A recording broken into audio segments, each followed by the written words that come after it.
Welcome to serve सामाजिक rounder channel. सर्व सामाजिक rounder channel में आपका बहुत बहुत स्वागत है। चैनल को सब्सक्राइब करके घंटी नहीं दबाए हैं तो सब्सक्राइब दबाना ना भूलें। तो ये आपके लिए बहुत ही इंपॉर्टेंट क्वेश्चन है जो पलक झपकते ही आपको याद हो जाएंगे।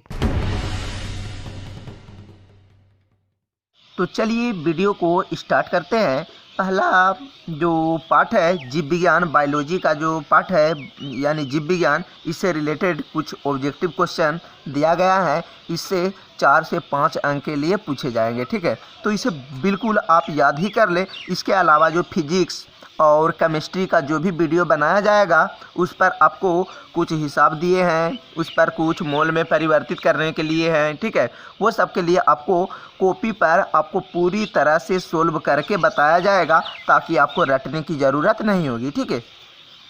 पिछला वीडियो में मैंने क्लास 9th के मैथ का जितना भी ऑब्जेक्टिव क्वेश्चन यानी बोर्ड परीक्षा में आने वाले हैं, ठीक है, उसका सारा ऑब्जेक्टिव क्वेश्चन नियम और ट्रिक के साथ इस तरह बता चुके हैं ताकि आप आसानी से बोर्ड परीक्षा में 90+ अंक ला सकते हैं, ठीक है। तो चलिए ध्यान दीजिए। इसका बायोलॉजी का कुछ ऑब्जेक्टिव क्वेश्चन है, इसे आप याद कर लें। बायोलॉजी का जो भी है याद कर लीजिएगा। उसके बाद आपको रसायन शास्त्र यानी केमिस्ट्री फिजिक्स जो है भौतिक में आपको याद करने की ज़रूरत नहीं पड़ेगी, बस आपको समझा दिया जाएगा और आप आसानी से याद कर लीजिएगा, ठीक है। क्वेश्चन है सर्वप्रथम, मतलब सबसे पहले थोड़ा समझना भी है। किताब से तो आप याद कर ही लेंगे लेकिन थोड़ा समझना है। सबसे पहले कोशिका की आविष्कार या खोज किसने किया? तो रॉबर्ट हुक ने किया। कोशिका की खोज कब हुई? 1665 ईस्वी में। सेल शब्द की उत्पत्ति से संबंधित वैज्ञानिक का नाम क्या है? Robert Hooke. सेल जो होता सेल जो है सेल इंग्लिश में बोला जाता है, ठीक है। सेल मीन्स होता है कोशिका, इसलिए बोला गया है। सेल शब्द की उत्पत्ति वैज्ञानिक का क्या नाम है? रॉबर्ट हुक है।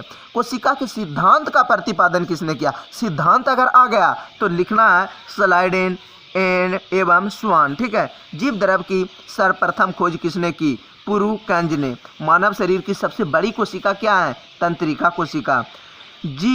जीव शरीर की रचनात्मक एवं कार्यात्मक इकाई क्या है? कोशिका, ठीक है। सबसे छोटा एवं कोशिकीय जीव कौन सा है? माइक्रोप्लाज्मा, ठीक है। आत्महत्या का थैला किसे कहा जाता है? लाइसोसोम को। अगर आत्महत्या की जगह आत्मघाती भी आ गया तो लाइसोसोम को कहा जाता है, क्योंकि लाइसोसोम को आत्मघाती या आत्महत्या की थैली भी कहा जाता है। कौन सा कोशिकांग पाचक थैली कहलाता है? ठीक है, तो हो जाएगा लाइसोसोम। यहाँ पर आंसर भी दिया गया है, यहाँ पर देख सकते हैं, ठीक है। इसका मैं चेक किया तो लगभग सारा आंसर सही है। किताब से, ओरिजिनल किताब से मैंने चेक किया है, ठीक है। पादप कोशिका का रसोई घर किन्हें कहा जाता है? हरित लवक को, ठीक है, हरित लवक को। पादप कोशिका के सबसे बाहरी आवरण, मतलब सबसे बाहर का जो आवरण बना रहता है, ठीक है, उसको क्या कहते हैं? कोशिका भित्ति कहते हैं, ठीक है। और भी आपको ऑब्जेक्टिव क्वेश्चन बताया जाएगा, ध्यान दीजिएगा। और इस चैनल को आप बिल्कुल आप सब्सक्राइब कर दीजिए, क्योंकि यह एक एजुकेशन चैनल है। इस चैनल पर आपको पत्र के अलावा हिंदी, इंग्लिश, संस्कृत हर विषय का निबंध पत्र पूरी तरह से भरपूर है। और मैथ का क्लास 9th का अगर आप बोर्ड देने जा रहे हैं तो मैथ में बिल्कुल आप स्वतंत्र हो जाइएगा कि आपको 90+ यानी A+ अंक से कम हो ही नहीं सकता है, जो पिछले वर्ष आए थे विद्यार्थी का, ठीक है। तारक केंद्रक का कार्य क्या है? तर्कु निर्माण, ठीक है, तर्कु निर्माण होता है, ठीक है। केंद्रक में पाए जाते हैं क्रोमोसोम। इनमें से कौन प्रोटीन निर्माण का केंद्र है? राइबोसोम।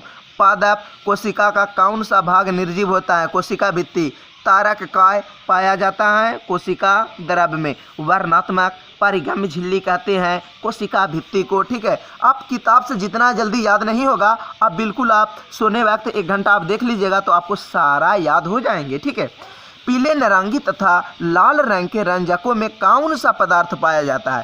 कैरोटीन। कैरोटीन नामक एक पदार्थ पाया जाता है, इसी की वजह से पीला, नारंगी, लाल दिखाई देता है, ठीक है। केंद्रक द्रव्य में मुख्यतः कितने प्रकार की रचना पाई जाती है? ठीक है, 2 प्रकार की रचना पाई जाती है, ठीक है, ध्यान दीजिएगा। कोशिका के जीव नहीं है, कौन एक कोशिकीय जीव नहीं है? तो कवक जो है एक कोशिकीय जीव नहीं है। झिल्लियाँ, ध्यान दीजिए, झिल्लियाँ से घिरा हुआ कोशिका में पाए जाने वाला अंगक जिसमें पाचक रसायन या एंजाइम पाए जाते हैं कहलाता है लाइसोसोम।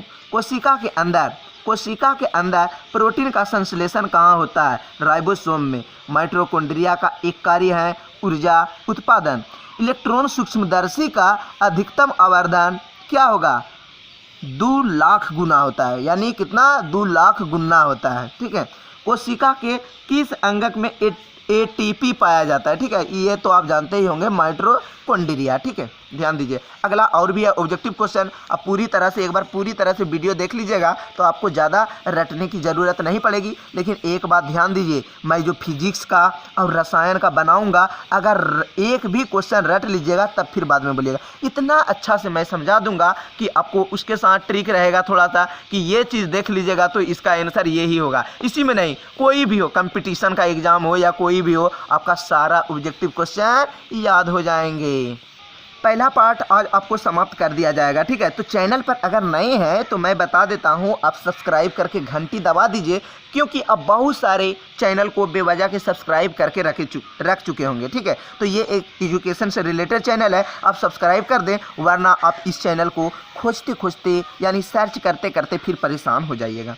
पादप और जंतु कोशिका में प्रमुख अंतर है पोषी संबंधी। लाइसोसोम के निर्माण में कौन सा कोशिकांग सहायक होता है? गोल्जी उपकरण। विष एवं दवाओं के जहरीलों को समाप्त करने में कौन सा कोशिकांग सहायता है? ठीक है, अंतर्द्रवी जालिका। ठीक है, कौन सा लवक जो प्रकाश संश्लेषण के लिए आवश्यक है? तो हो जाएगा क्लोरोप्लास्ट। कोशिका में क्रोमोसोम कहाँ पाए जाते हैं? तो केंद्रक में। ठीक है, पादप कोशिका की भित्ति किस पदार्थ से बनी होती है? सेलुलोज भी बोलते हैं बहुत लोग, और बहुत लोग सेल्यूलोज भी रहते हैं। ठीक है, दोनों में अंतर नहीं है। ठीक है, कोशिका झिल्ली किस में उपस्थित होती है? तो यहाँ पर हो जाएगा कोशिका झिल्ली जंतु कोशिका में उपस्थित होती है। तो आपका पहला पार्ट जो इसका जो यानी दिया गया है जीव विज्ञान का, जीवन एवं मौलिक इकाई, इसका सारा ऑब्जेक्टिव क्वेश्चन को आपको सोल्व कर दिया गया है। ठीक है, जो भी है इतना आप याद कर लीजिए। उसके बाद अगला वीडियो आएंगे उत्तक। ये जो पार्ट है इससे भी बहुत सारा ऑब्जेक्टिव क्वेश्चन पूछे जाएंगे। इसको होने के बाद आपको फिजिक्स का भी बता दिया जाएगा। तो वीडियो पसंद हुआ तो लाइक करें, या किसी भी तरह के आपको परेशानी है वीडियो में या कोई भी वीडियो की ज़रूरत है तो आप हमें टिप्पणी करें यानी कमेंट करें।